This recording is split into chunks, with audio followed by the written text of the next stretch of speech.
Good morning, Card Communities. RJ back with another video. So let's get to it. Today's random Mike Schmidt item of the day from 1999, Upper Deck Century Legends, the All-Century card of Mike Schmidt. So he was a member of the All-Century team, and in fact, out of all the players who have ever played the game of Major League Baseball, Upper Deck at least, or I think he was considered the starting third baseman for the all-century team, the panel of experts having deemed him the best third baseman ever. So take that, you other third baseman lovers. Ha! So this was the base card, something I've had in my collection for a while. And it was, again, from Upper Deck Century Legends. It's a 10-card set, one player for each position, plus the header card, which is something I just picked up recently. I didn't have this because Mike is on it. It is a Mike Schmidt collectible, but it occurred to me, these are the players who made the starting lineup of the All-Century team. You can say what you want about them. I'll not give any opinion of anybody who was selected to this team. You guys can hash it out on your own, but you can get this little 10-card insert set that you could find in Upper Deck's Century Legends. And Century Legends, because it was the end of the 20th century, and every interest of the day, movies, television, entertainment of all kinds, sports of all kinds, everybody was giving their top 100 or whatever players of the century, top 50, and Upper Deck put out a list that they had. I think they took the Sporting News list, the top like 100 players of the century, and made a whole set. And this was those two cards were inserts in that set. And again, it's a 10-card insert set to get the century team, the 9 players plus the header. I really would like to get them all, so I'm going to have to go out and buy additional cards because those two belong in my Mike Schmidt collection. So if I want to get all 10 to have a little separate subset, which I kind of really do because I love me some Hall of Famers, I'll have to buy those separately and in addition to those guys. So that's my random Mike Schmidt item of the day. My random baseball item of the day, cool thing I picked up. I have been trying to acquire all of these. I don't go out of my way to get these every once in a while. I think to myself, why don't I pick up another one? And this time I did. From, let's see, I think this is 1986. Let me double check before I show it to you. 1980, yeah, this is the 1986 Diamond Kings Jumbo. So here's the checklist. You can see, if you know your Diamond Kings, it's got that little stripe pattern on the edge. This is who was in it, and like all Diamond Kings, it is a 26-card set.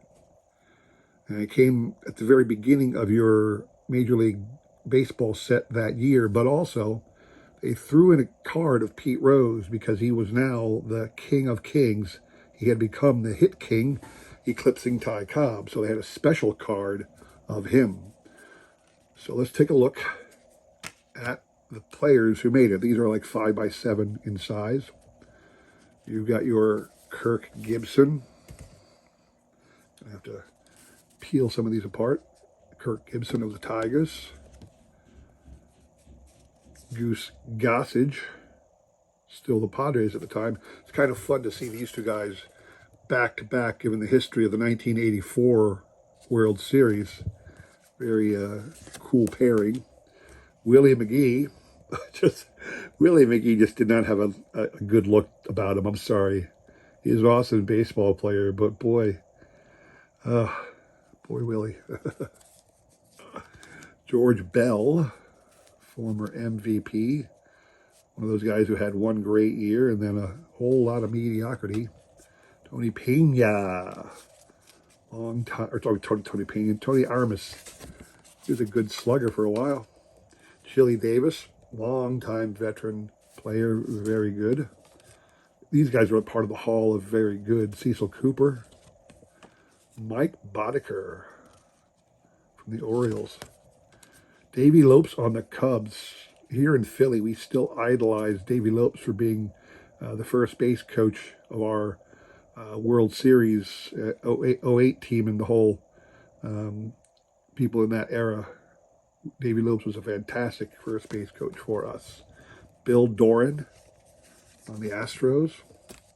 Brett Saberhagen, Mr. Odd Year, Cy Young caliber 85, 87, 89, and nothing else.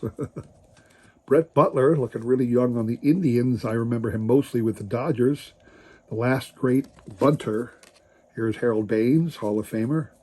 On the White Sox, I don't care what you guys say, Harold Baines is a Hall of Famer. Mike Davis on the A's. Tony Perez made it in on the Reds. Back with the Reds for his final year, I believe. Willie Randolph. Ooh, I got 2 Willie Randolphs. Look at that. Don't know why, but sure, why not? Put that aside. Bob Boone, not with the Phillies, but with the A's, or the Angels, excuse me. A young-looking Orel Hershiser. Johnny Ray, often mistaken for Mr. Barry Bonds. Johnny Ray. Gary Ward. Don't know much about Gary Ward from the Rangers. Rick Mailer, just know the name. Phil Bradley. I guess he had some decent seasons because eventually he got traded to the Phillies. That was a joke. Jerry Koosman winding down his career with the Phillies. Why didn't we get Nolan Ryan instead of Koosman? Tom Bernansky, all bat, no glove. Andre the Hawk Dawson with the Expos still. Doc Gooden. And then the hit king, Pete Rose. I wonder if Mike over at Baseball Collector has any of these signed. He's trying to get that awesome, what do I want to say, a Diamond King autograph set. I wonder if he's got any of those. Inside every one of those was a reproduction of that year's puzzle in a solid block format on some thick cardstock. This is the puzzle you were shooting for back in '86, the Hank Aaron one. Really cool puzzle. I always slip these guys here. I keep my set of cards in a binder. So this will go nicely in the binder that I have for all of these 5x7 cards. Looking forward to adding that to my collection. That is my random baseball item of the day. The trivia question for today. It's World Series season, so let's talk the World Series. People forget that prior to 1900, when the American League was formed, there already had been a number of postseason contests billed as the World Series. It was a series of games between the winning team in the American Association, then a major league, as well as the National League. And the American, sorry, I'm knocking things. The American Association came into being in 1882, often called the Beer and Whiskey League because they allowed the sale of alcohol at their games and charged a quarter, whereas the National League demanded that their members charge 50 cents for admission. So the National Association, the National League versus the American Association, they would play a World Series, a series of games at the end of the season. Now, what is interesting is that it was never a standard thing. In other words, it was not always 7 games. It was not always in the stadiums of the participants, because often what the whole point of was with this, the whole point of the series was to make money for the teams. So they would travel to different venues where they thought they could make the most money. That's the whole point of those games back in the day. But there were a series of World Series prior to 1900. My question to you is, the first series of postseason games billed as the championship between the two winners of different leagues took place in 1884. What I want you to tell me is, who were the participants in that postseason series called the World Series Who were the two participants and which one came out on top? So answer me that question. What you're playing for? I'm knocking things around here. Sorry. Two awesome cards of legendary players from 2022. Allen and Ginter, your Aaron Judge card, and your Ronald Acuna Jr. card. These are both from 2022. Allen and Ginter. All right, that's what you're playing for. All you need to do is email me the correct answer. I will include my email in the description below, along with a repeat of that question. You will have today and tomorrow to answer. We will pick a winner on Sunday, all right? All right, today I'm showing off basically the last pickup that I needed for the year to complete all my goals. So I had 3 goals. I'll go over them at the end of the year again. But one of them had to do with my attempt to get every card in the E95 Caramel set from 1909. There are only 25 cards, so I started this assuming, hey, it should be too hard, even if they're very expensive, to get just 25 cards, you know? I'm not looking at $1 million card here, so I can probably pull it off. Now, it's still going to be difficult because there's one card that is significantly higher than all the other 24 combined. That's how much this card goes for. So, but that's the final card I'm shooting for. I needed to pick up 6 more this year. That was my intent. And I was short 2. And I recently acquired the remaining 2 I needed for this year. The first one being Eddie Cicote. Eddie Cicote, famously of the Chicago White Sox from 1919, also known as the Black Sox. So Eddie Cicote was originally a member of the Boston Red Sox. There he is in his Red Sox uniform on this 1909 Philadelphia Caramel. You can see that this one was sent in an eBay thing, so I can't even take it out of this cheap-ass sleeve that it came in. But those are the players who make up the part of all of the set from this 1909 E95 Caramel. And that first one up there, Mr. Wagner from Pittsburgh, he's going to cost me a fortune when I get around to getting him in 2 years. So I got to start saving up. Anyway, here's your Cicote. Great looking card in an SGC 1.5. Happy to have it.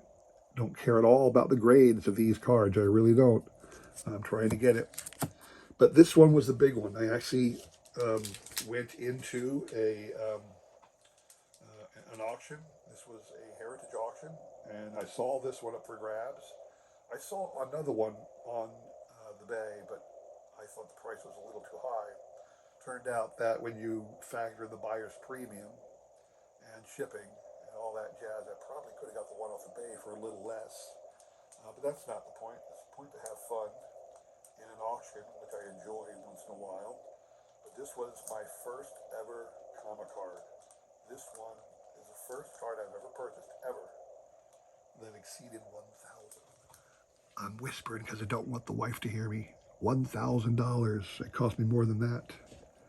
But it is a really awesome Eddie Plank. Eddie Plank in a VG3. A Hall of Famer playing era card of Eddie Plank. It's the same image on his T206, but it's easy to differentiate this from the T206 if you're not an expert by the fact that this one has a green background and the T206 has a blue background. So you're not holding $1 million card here. You're holding something worth a lot less, but still cost me a pretty penny to get this one. But again, it's what I had to have for this year's gold, so I pulled the trigger. I'm happy to have it in my collection. You know, it's not too bad looking. It's got a lot of staining on it. Maybe that's because of the caramel, I don't know. But, so these 2 cards. And again, for this one, I'm not doing a PSA set registry or not. I'm just trying to acquire the whole set. It'll be fun in a couple of years to say I have an entire set of cards. Being a set collector, I have a whole set of cards from 1909. Very much looking forward to that day when I can make that claim. So that's all I have for you today. Showing off the big boy cards. The big boy cards. And I got next year, the two that I have to get. The way I staggered this was there are 25 cards in the set. So every for 4 years straight, I was going to pick up six cards a year. Now, that allowed me to get 2 Hall of Famers per year, but the rest be non-Hall of Famers, try and keep the cost down a little bit, you know. But next year, the 2 Hall of Famers I have left that I'm going to get next year, one is Chief Bender, who, I can get for under, $1,000. That I can obtain for less than 1,000. But the other one is Mr. Ty Cobb. Ty Cobb's going to cost me more than the blank, unfortunately. But again, there are four other cards that I have to acquire that are non-Hall of Famers, and they should not cost me much more than $100. So I'm looking forward to the thrill of the hunt next year as well. And again, I'll go through my goals come January, the old goals, and then the new goals for next year, and I'll talk about the next 6 cards I want to get. All right. Anyway, that's all I have for you today. I appreciate you all tuning in. If you enjoyed that, please consider subscribing, commenting, and all that jazz. I really do appreciate your support as I try my best to support everybody else in this great card community, all right?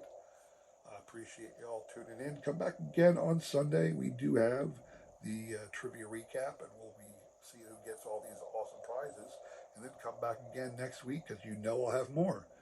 All right, thanks for watching. Have a great weekend. Take care.